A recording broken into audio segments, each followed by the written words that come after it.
100.1 megahertz FM gold पर प्रस्तुत है कार्यक्रम किसान की बात।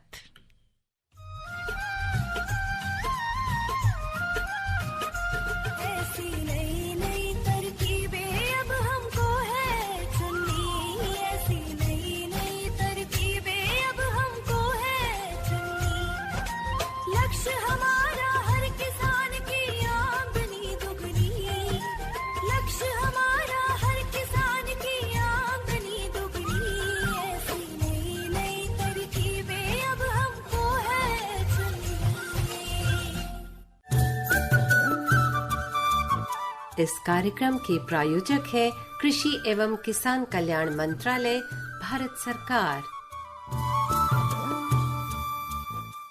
हर जोखिम से निकल कर फसल आए, सुरक्षित हो जाए। फसल बीमा से हर किसान आत्मनिर्भर हो जाए। संकट के समय प्रधानमंत्री फसल बीमा योजना किसानों के लिए वरदान है। अब सूखा पड़े या बाढ़ आ जाए कोई डर नहीं, अब ओले पड़े या कीट पतंगे फसल खा जाए कोई फिक्र नहीं, क्योंकि हमने लिया है प्रधानमंत्री फसल बीमा। बुआई से फसल कटाई तक हर जोखिम का दावा, न्यूनतम प्रीमियम पर अधिकतम भुगतान का वादा। योजना से हर साल जुड़ रहे हैं 5 करोड़ से ज्यादा किसान। अब आपकी है बारी। नजदीकी कृषि कार्यालय, सहकारी समिति, बैंक शाखा, अधिकृत बीमा कंपनी या जन सेवा केंद्र में स्वेच्छा से करा सकते हैं पंजीकरण। फसल बीमा पोर्टल या फसल बीमा ऐप द्वारा भी कराया जा सकता है पंजीकरण। प्रधानमंत्री फसल बीमा योजना, आपकी फसलों का संपूर्ण सुरक्षा कवच। कृषि एवं किसान कल्याण मंत्रालय, भारत सरकार। तोड़ना है हर पिंजरा, मेरी उड़ान अभी बाकी है। मंजिलें जमी भर नहीं, आसमान अभी बाकी है। नमस्कार, स्वागत किसान मित्रों। मैं हूं प्रतिमा शर्मा और मैं हूं शशि कपूर। शशि कपूर, कैसे हैं आप? जी बिल्कुल अच्छे हैं, और आपसे भी पूछना चाहेंगे आप कैसी हैं? मैं बिल्कुल ठीक हूँ। बस इतना कहूंगी कि बाहर जो मौसम है ना, बहुत गर्म है, बड़ी चिलचिलाती दोपहर पड़ रही है।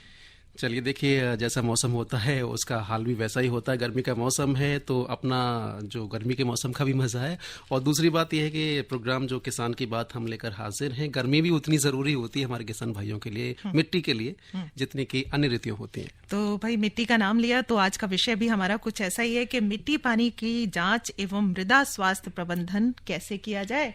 और इसके लिए हमारे आमंत्रित विशेषज्ञ हैं डॉक्टर महेश चंद मीना, प्रधान वैज्ञानिक, मृदा विज्ञान संभाग, भारतीय कृषि अनुसंधान संस्थान, पूसा, नई दिल्ली से। डॉक्टर साहब, आपका बहुत बहुत स्वागत है कार्यक्रम में। नमस्कार मैडम।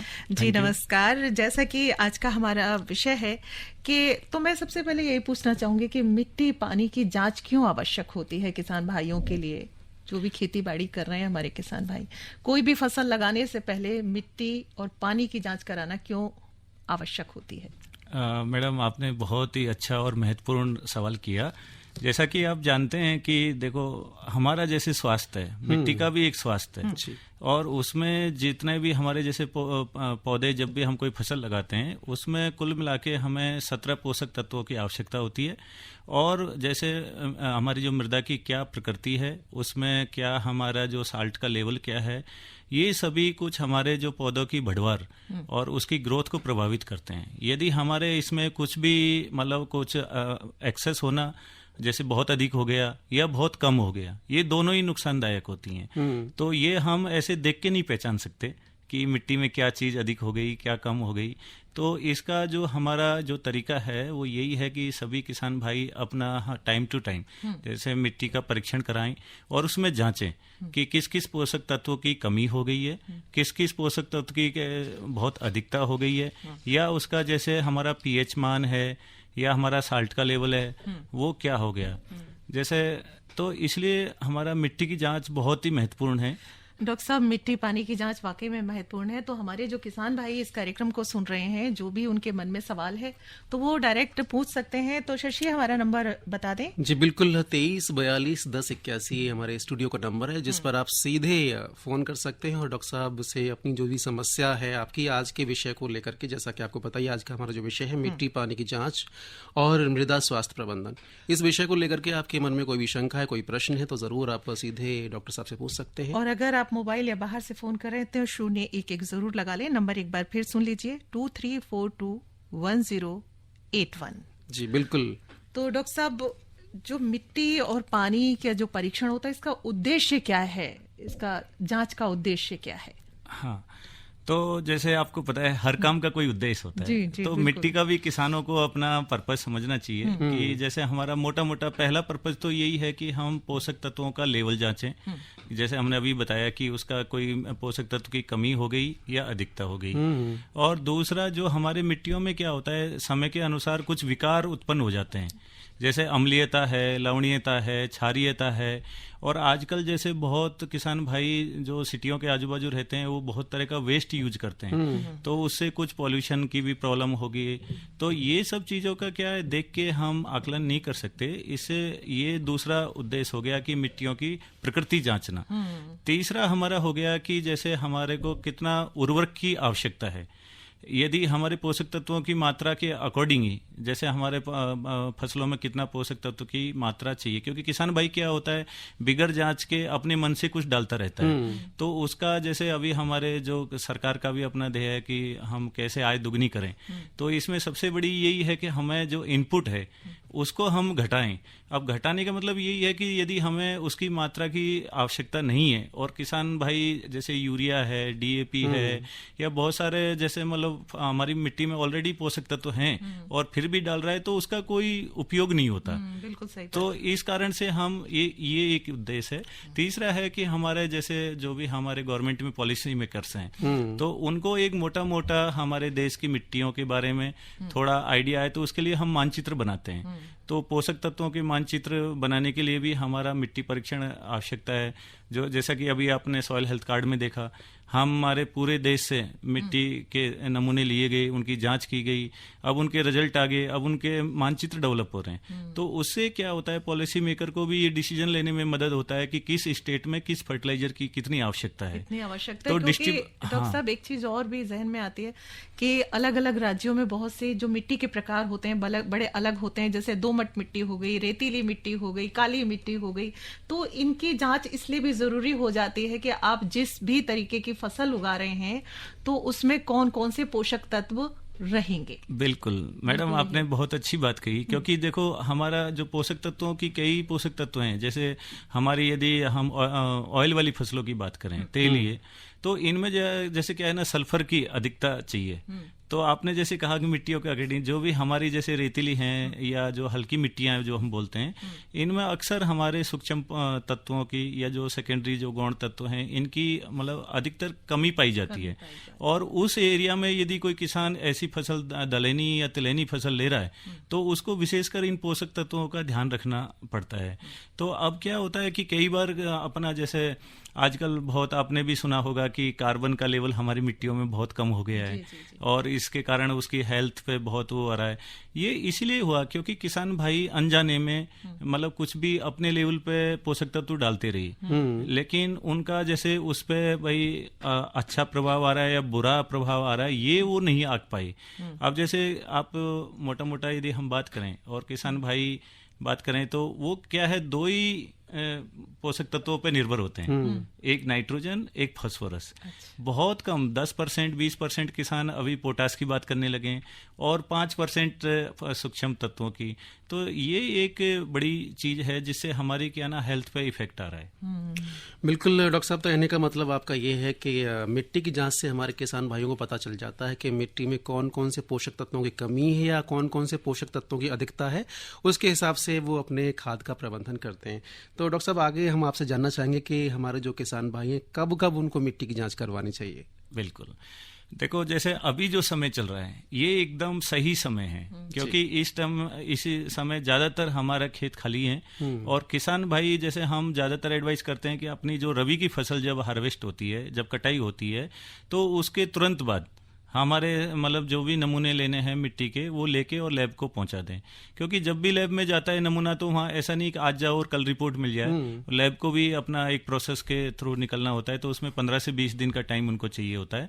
तो अभी भी एकदम सही समय है, क्योंकि अभी अगली जब खरीफ की फसल बोने में कम से कम 15 से 20 दिन का टाइम है अभी, मतलब जो धान वगैरह पहले लगा देंगे।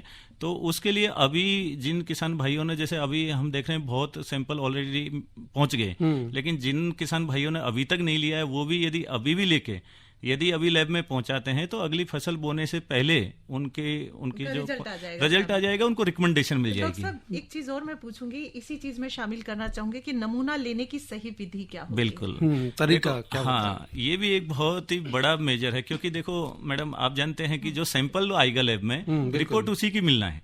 यदि रिपोर्ट आपका सैंपल में एक मेजर एरर हो गया तो क्योंकि पूरा आपका मेहनत जो आगे का लैब का मेहनत है, चाहे रिकमेंडेशन है, वो आपके मतलब यूजफुल नहीं होगी, उपयोगी नहीं होगी। तो इसलिए किसान भाइयों को क्या करना चाहिए कि अपना जो खेत है उसमें थोड़ा अपना घूमते हुए 3 चीजें उसको देखना चाहिए। एक उसका मिट्टी का कलर कैसा एक जैसा होना चाहिए, एक उसका स्लोप ढलान, और एक उसका कणाकार। ये 3 कारक हैं जो हमारे मिट्टी के जो सैंपल लेने का, कितने एरिया में से एक सैंपल लेना है, उसको प्रभावित करते हैं। अब आप बात करें कि जैसे किसान भाई का एक फील्ड है और वो ये तीनों चीज़ों में एक जैसा है, तो हम 5 एकड़ तक का एक सैंपल ले सकते हैं। और जो सैंपल लेने की आप यदि विधि की बात करें, जो किसान भाई ज्यादातर जो गलती करते हैं वो क्या करते हैं, चारों कॉर्नर से उठा लेते हैं और बीच में, तो ये सही तरीका नहीं है। किसान भाई को क्या करना चाहिए, अपने बॉर्डर से 2-2 मीटर का एरिया सब तरफ से छोड़ना चाहिए। क्या होता है कि जब हम कल्टीवेट करते हैं अपने फील्ड को, तो बहुत सारा क्रॉप का पार्ट जो रह जाता है या जो वीड्स होते हैं वो आके उधर एक्यूमुलेट होते हैं, वहाँ इकट्ठे हो के क्या होता है, वो आपका मिट्टी की फर्टिलिटी जो है, उपजाऊता है, उसको बढ़ा देते हैं और वो हमारे टेस्ट को प्रभावित करता है। इसलिए बॉर्डर से हमेशा 2-2 मीटर छोड़ना है। और कोई भी जैसे उसके खेत में कोई बिल्डिंग है, कंपोस्ट पिट है, कोई ट्री है, तो उनसे भी जो जैसे ट्री की बात करें तो कैनोपी से 2 मीटर हटना है, तो जितनी भी पत्तियां वगैरह गिर रही हैं तो उनका भी कोई टेस्ट पे प्रभाव नहीं आए। तो अब मोटा मोटा हम ये कहें कि जितना ओपन एरिया रह गया उसमें से 15 से 20 जगह से सैंपल लेना है। अच्छा। अब इसमें भी 2 फैक्टर हैं। किसान भाई को देखो, जैसे एक तो होता है सीजनल फसल जो एक सीजन में कंप्लीट हो जाती है, दूसरी है कि पेरिनियल जो मतलब कई वर्षों तक, जैसे हम बागवानी की बात करें, फ्रूट्स की बात करें, ये ऐसे यदि पौधे लगाने हैं तो दोनों का सैंपल लेने का तरीका अलग है। जैसे आप सीजनल की बात करें तो हमारा जो 0 से 15 सेंटीमीटर और हम कहें कि 0 से 6 इंच 6 इंच तक का सैंपल पर्याप्त है। लेकिन आप जब बागवानी के लिए जाओगे तो ये सैंपल उसके लिए ठीक नहीं है, उसको उसका प्रोफाइल सैंपल लेना है। अच्छा। जितना जितना ओपन एरिया है उसमें कम से कम 3 से 4 1-1 मीटर के गड्ढे बनाने हैं और वो गड्ढे के 3 भाग करने हैं। एक जैसे 0 से 30, एक 30 से 60 और 60 से 90 सेंटीमीटर। आप जैसे मान लो सपोज किसान ने 4 गड्ढे बनाए, तो चारों का जो ऊपर का है 0 से 30 वाला, वो चारों को एक जगह मिक्स कर लो, 30 से 60 वाले को एक जगह मिक्स कर लो और 60 से 90 वाले को एक जगह। तो ऐसे करके बागवानी के लिए 3 सैंपल बनेंगे और जो हमारी सीजनल फसल है उनके लिए 1 सैंपल बनेगा। अच्छा।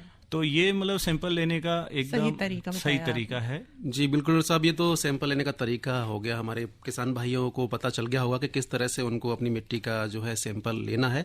अब डॉक्टर साहब बात आती है कि सैंपल ले लिया, अब उस पर कैसे लेबलिंग करना है, क्या क्या बातें उस पर लिखनी है और फिर कैसे प्रयोगशाला तक पहुंचाना है। बिल्कुल, ये बहुत बढ़िया चीज है, क्योंकि किसान भाई इसमें भी कंफ्यूज होते हैं कि जैसे 15 से 20 जगह से लिया, आप सपोज मिट्टी हो गई 2 किलो 5 किलो, डिपेंड करता है उन्होंने कितना कितना मिट्टी लिया है।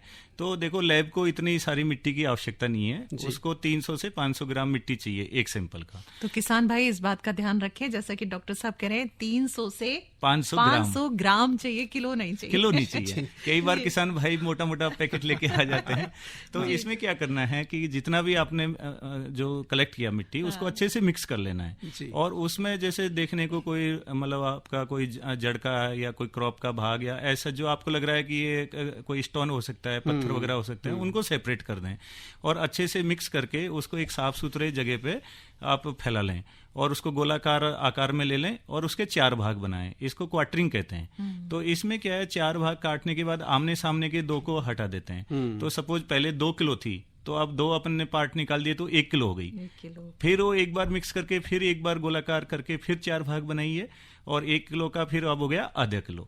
तो ऐसे मतलब इनको घटाने का भी प्रोसेस ऐसा नहीं है कि अंदाज से कुछ भी आधा किलो ले लिया चल दिए, उसको अच्छे से मिक्स करके और ये करके। अब इसमें क्या होता है, सबसे बड़ी बात इसमें क्या है कि जैसे आपने सैंपल ले लिया और अपना साइज भी ले लिया 300 से 500 ग्राम। अब जो पॉलीथीन में आप ले रहे हो, बैग में ले रहे हो, उसमें ये सावधानी रखनी है कि कोई केमिकल की नहीं हो। कोई कंटामिनेशन नहीं हो। क्या होता है, जितने भी अपने लैब टेस्ट होते हैं वो केमिकली होने हैं। सपोज पहले से कोई केमिकल का पॉलीथीन हुआ, बैग हुआ, तो उसको आपका टेस्ट को अफेक्ट करेगा, तो केमिकल फ्री होनी चाहिए। दूसरा, जो इन्फॉर्मेशन है उसका किसान का नाम होना चाहिए, उसका एड्रेस होना चाहिए, और जैसे किसान भाई के अपना कोडिंग होता है कि मेरा कोई खेत का नाम होता है, कोई ट्यूबवेल वाला होता है, कोई ऊपर वाला होता है, नीचे वाला, अलग अलग नाम से वो लोग जानते हैं, तो वो उसमें लिख दे। एक पीछे सा हो सकता है 1-2 साल की हिस्ट्री कि उसने क्या क्या फसल उगाई और उनमें क्या क्या डाला। क्या होता है, कभी कभी टेस्ट की वैल्यू आए, कभी मतलब अनयूजुअल आती हैं, तो उनको ये भी लिख सकते हैं कि आगे कौन सी फसल उगाना चाहते हैं। वो अगला पार्ट है कि हिस्ट्री के बाद उनको कि भाई ये लिख दिया, तो उससे क्या होता है, लैब में कभी टेस्ट आता है तो जो लेबोरेटरी है, टेक्नीशियन है, उसको समझने में आता है कि इसलिए लैब ये टेस्ट वैल्यू आ रहा है। इसके बाद जो फाइनल टेस्ट होने के बाद मतलब उनको क्या चाहिए, आने वाले टाइम पे वो क्या क्रॉप लेने जा रहे हैं, जिसकी रिकमेंडेशन उनको लैब से चाहिए, तो ये इन्फॉर्मेशन यदि वो सैंपल के साथ भेज दे रहे हैं तो लैब को एक मतलब सुविधा रहती है कि भाई इनको क्या क्या टेस्ट करने हैं, इनका क्या क्या हिस्ट्री रहा है और आने वाले समय में ये क्या लेने जा रहे हैं। तो जो मिट्टी परीक्षण के बाद उसकी परामर्श, जो हमारे उर्वरकों की परामर्श है या उसमें कोई विकार है तो उसको हम कैसे प्रबंधन करें, ये सब चीज का लैब सिफारिश देती है, देनी चाहिए। तो डॉक्टर साहब, ये तो थी मृदा की जांच की बात आपने बताई, सैंपल का नमूना बताया कैसे लेना है और क्या क्या लिखना है, लेकिन अब पानी की जब बात करते हैं, पानी तो सभी पीते हैं और हम लोग देखो घरों में आरओ भी लगवा रहे हैं, कुछ भी मतलब इस तरीके का पानी साफ मिले, लेकिन खेती बाड़ी करने के लिए पानी की जांच क्यों आवश्यक हो जाती है? बिल्कुल मैडम, आपने बहुत ही बढ़िया बात किया, क्योंकि जैसे यदि आप देखो हमारा जैसे नॉर्थ इंडिया वाला पार्ट देख लो, जो हम एरिड सेमी एरिड रीजन बोलते हैं, एक्चुअली क्या है ना, इस एरिया में आप पानी की गुणवत्ता देखें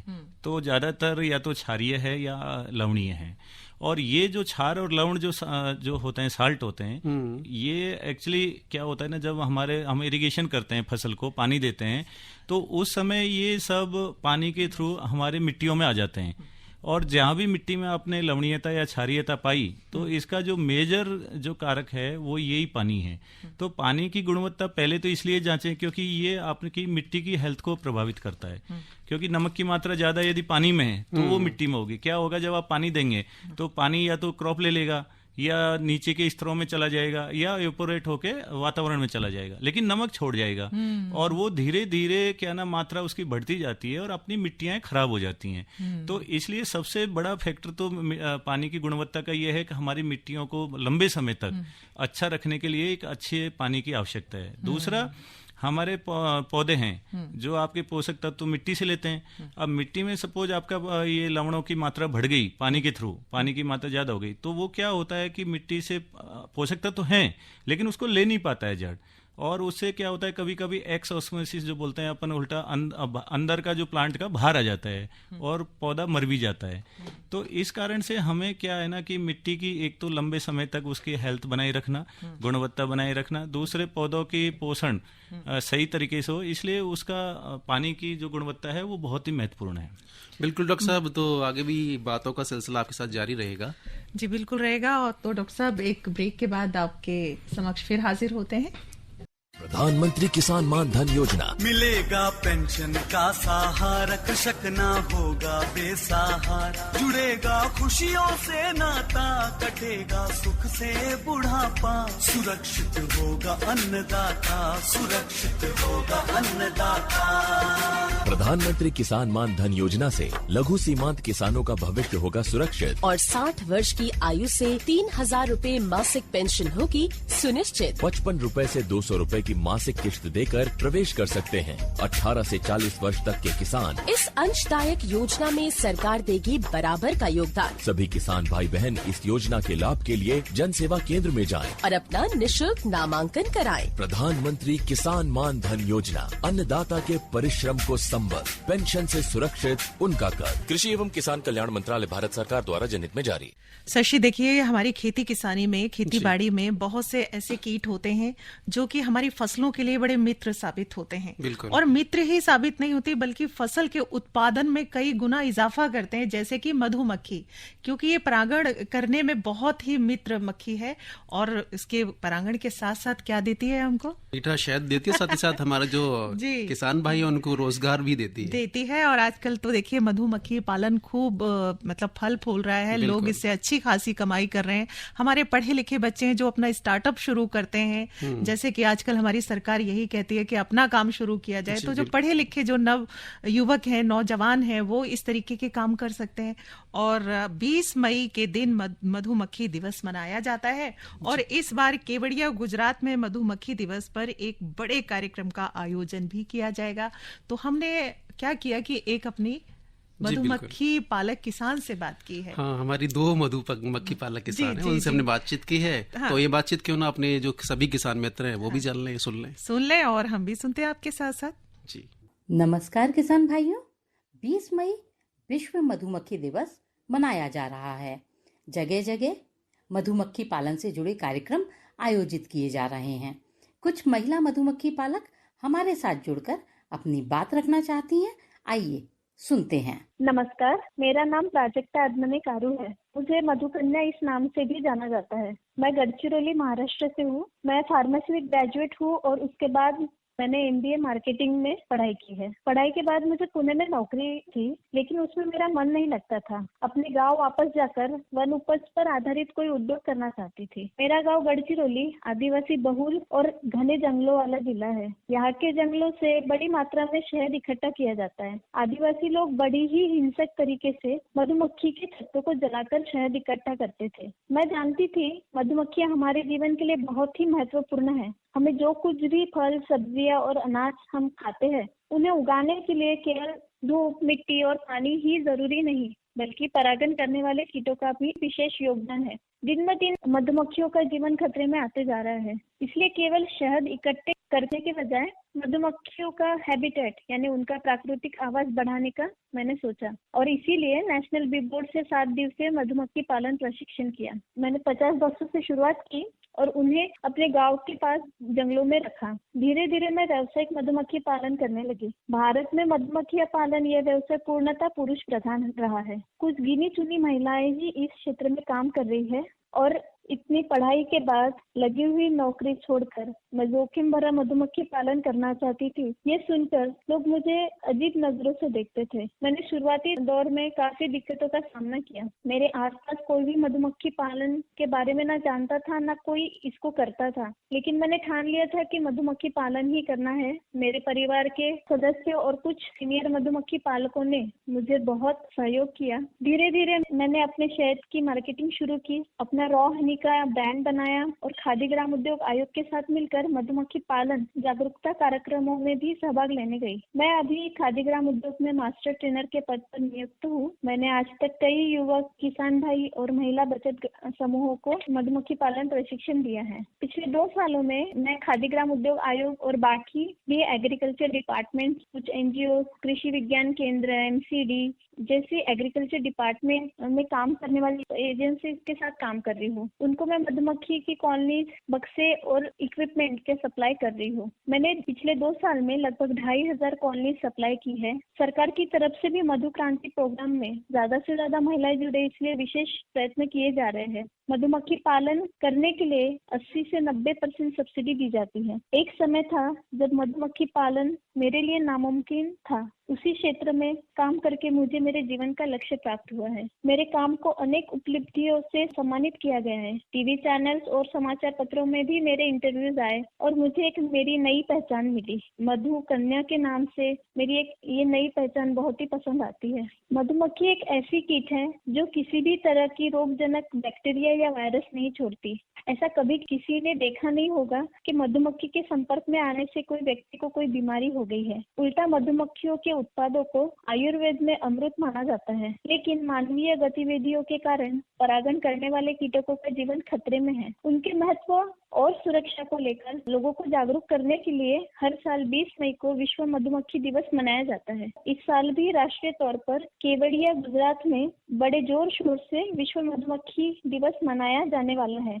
मैं सभी बी कीपर भाई, किसान और विशेष रूप से महिलाओं को अनुरोध करती हूँ, विश्व मधुमक्खी दिवस में जरूर भाग ले। धन्यवाद प्राजक्ता जी। एक और महिला किसान हमारे साथ जुड़ रही हैं।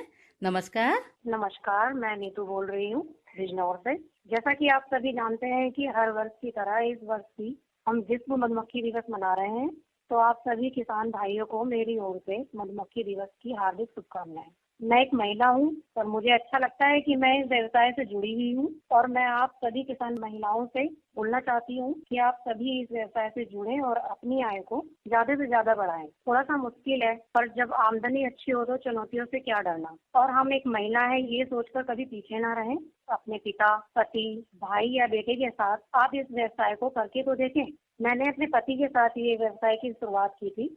मेरे हस्बैंड करते थे, काफी टाइम से करते थे, तो मुझे उन्हें देख के लगा कि पुरुष ही क्यों इस वर्क को कर सकते हैं, इस काम को मैं क्यों नहीं कर सकती। यही सोचकर मैंने उनके साथ धीरे धीरे करके सीखा और उनका भी आत्मविश्वास बढ़ता है और मेरा भी बढ़ता है। एक छोटे से कीट ने मेरी पूरी दुनिया बदल दी। बहुत कुछ सीखने को भी मिला। भारत के कई राज्यों में भी घूमी, कई लोगों से मिली, भाईचारा भी बढ़ता है। अलग अलग राज्यों में जाओ, अलग अलग लोगों से मिलो, वहाँ का खान पान, हर एक नई चीज से रूबरू हुई मैं वहाँ जाकर। एक छोटे से कीट ने मुझे बहुत कुछ दिया। बहुत अच्छा लगता है जब पैसा हाथ में आता है, आर्थिक रूप से स्वतंत्र होने का एहसास होता है। और सरकार भी समय समय पर हमें प्रोत्साहित करने के लिए सहायता देती रहती है। आत्मविश्वास बढ़ा, आत्मनिर्भर बन गई, सम्मान मिला। जो अब तक नहीं कर पाई वो अब कर दिखाया मैंने। तो सभी किसान महिलाओं से ये निवेदन करती हूँ कि आप लोग जरूर इस काम को करके देखें, इस व्यवसाय को जरूर करके देखें। थोड़े से ही शुरुआत करिए, लेकिन बहुत अच्छा है। आमदनी के बहुत सारे स्रोत हैं, क्योंकि इस क्षेत्र में अभी तक ये देखा गया है कि सिर्फ पुरुष ही इस व्यवसाय को करते आए हैं। अब काफी महिलाएं इस क्षेत्र से जुड़ रही हैं, उसमें एक मैं भी हूँ। मुझे गर्व महसूस होता है कि एक महिला होकर मैं इस क्षेत्र से जुड़ी हूँ, इस व्यवसाय को कर रही हूँ। 20 मई को बहुत सारे कार्यक्रम आयोजित हो रहे हैं और हमारे लिए बहुत ही बड़ा दिन है। अच्छा लगेगा कि हम कहीं ना कहीं पहुंचकर कुछ अपने विचार वहाँ पर व्यक्त कर सकें। हमारे साथ जुड़ने के लिए प्राजक्ता जी और नीतू जी आपका बहुत बहुत धन्यवाद। हमारी शुभकामनाएं आपके साथ हैं। नमस्कार। तो अभी हमारे जो किसान मित्र 20 मई को विश्व मक्खी दिवस जो मनाया जाएगा, इस अवसर पर जो हमारी महिला किसान जिन्होंने के मधुमक्खी पालन के क्षेत्र में जो कार्य किए हैं वो अपना अनुभव साझा कर रही थी। और प्रतिमा, इससे पहले आप भी बात कर रही थी मौसम की, तो हमारे जो किसान मित्र हैं उनको मौसम का हाल भी बता दीजिए। जी बिल्कुल, लिए चलते हैं आपको मौसम की तरफ। आए हैं लेकर मौसम अनुमान, सुन लो भैया देकर ध्यान। अगले 24 घंटों के दौरान मेघालय, असम के कुछ हिस्सों, अरुणाचल प्रदेश, अंडमान और निकोबार द्वीप समूह, दक्षिण कर्नाटक और केरल में मध्यम से भारी बारिश जारी रह सकती है। तमिलनाडु, रायलसीमा और सिक्किम में हल्की से मध्यम बारिश के साथ कुछ स्थानों पर भारी बारिश होने की संभावना है। पश्चिमी हिमालय, बिहार के पूर्वी हिस्सों और पश्चिम बंगाल में 1 या 2 स्थानों पर मध्यम बारिश के साथ हल्की बारिश हो सकती है। झारखंड, ओडिशा, छत्तीसगढ़, तेलंगाना और विदर्भ और गोवा के कुछ हिस्सों में हल्की बारिश संभव है। मध्य प्रदेश, बिहार और झारखंड के कुछ हिस्सों में लू चलने की स्थिति है या लू तेज हो सकती है। तो ये थी मौसम की जानकारी। और जैसा कि डॉक्टर साहब से हमारी बातचीत चल रही थी, शशि जी बिल्कुल। तो डॉक्टर साहब, कम समय बहुत ही बचा है हमारे पास, तो चलते चलते हम जल्दी से 1-2 सवाल पूछ लेते हैं। एक तो यह है कि भारत सरकार की एक बड़ी ही महत्वपूर्ण योजना चल रही है, मृदा स्वास्थ्य कार्ड। और मृदा की हम बात कर रहे हैं, तो किस तरह से ये जो योजना है हमारे किसान मित्रों के लिए सहायक सिद्ध हो सकती है।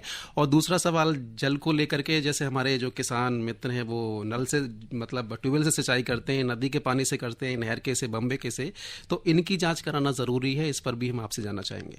बिल्कुल, आपने जो पहला सवाल किया, जो हमारे भारत सरकार की जो हमारी योजना चल रही है मृदा स्वास्थ्य कार्ड, वो एक बहुत ही महत्वपूर्ण योजना है।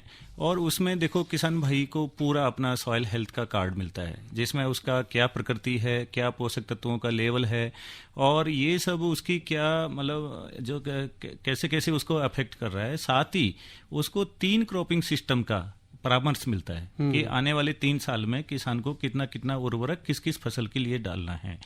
तो ये एक बहुत महत्वपूर्ण है। और इससे क्या है ना, सबसे बड़ा फायदा है कि जो हम अभी बात कर रहे थे कि भाई किसान भाई 1 या 2 पोषक तत्व ही निर्भर हैं, लेकिन सॉइल हेल्थ कार्ड आने से किसान भाई को सूक्ष्म तत्व गौण तत्वों के बारे में जानकारी मिलेगी और उनका वो उपयोग करेंगे, जिससे एक अच्छी फसल ले सकते हैं। निःशुल्क सुविधा उनके लिए है सरकार की तरफ से। बिल्कुल। तो बहुत ही अच्छी जानकारी दी डॉक्टर साहब आपने, और मुझे लगता है आपने जो जानकारी दी उससे पूरा लाभ उठाएंगे हमारे किसान भाई बहन। तो शशि, समय जो है वो समाप्त हो रहा है। बिल्कुल, सवाल बहुत थे हमारे पास, लेकिन कल फिर एक नए अंक के साथ हम हाजिर होंगे। कार्यक्रम होगा किसान की बात। अब लेते हैं विदा, और डॉक्टर साहब आपका भी बहुत बहुत धन्यवाद कि आप हमारे स्टूडियो में आए और इतनी महत्वपूर्ण जानकारी दी आपने। धन्यवाद मैडम, आपको भी, और नमस्कार जी। नमस्कार। तो शशि, आप और मैं प्रतिमा शर्मा कहते हैं सभी किसान भाइयों से नमस्कार। इस कार्यक्रम के प्रायोजक थे कृषि एवं किसान कल्याण मंत्रालय, भारत सरकार।